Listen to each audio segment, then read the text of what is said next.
Imaginez des bactéries d'un nouveau genre, les bactéries miroirs, capables d'aider à lutter contre les cancers, mais susceptibles dans le même temps de détruire les animaux, les plantes, l'humanité entière, bref, toute trace de vie sur Terre. Est-ce que ça veut dire qu'aujourd'hui, on ne pourrait pas lutter contre et qu'elle détruirait l'espèce humaine et au-delà la vie ? Je pense en effet qu'on ne pourrait pas lutter contre. Un tel scénario catastrophe n'est donc pas exclu. J'en discute ici avec David Bicard, directeur du laboratoire de biologie de synthèse à l'Institut Pasteur. Il m'explique pourquoi des scientifiques du monde entier alertent aujourd'hui sur la nécessité de mettre en pause la recherche sur ce qu'on appelle la vie miroir. Je vous rassure, même parmi les scientifiques, beaucoup ne savent pas ce qu'est la vie miroir. C'est un concept qui est venu sur la scène récemment.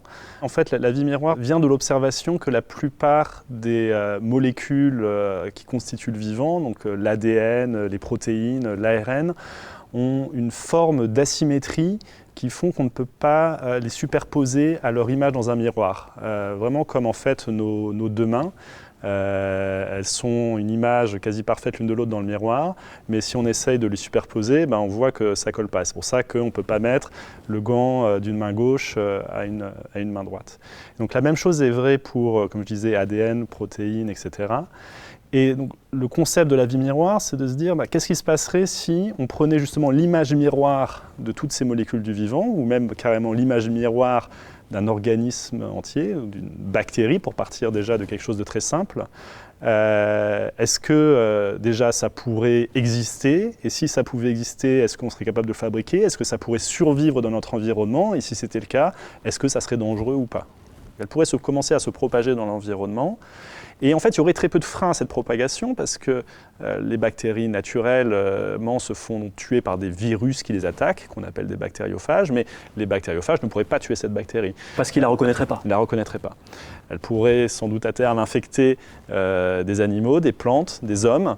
Et là, notre système immunitaire ne serait pas capable de reconnaître cette bactérie.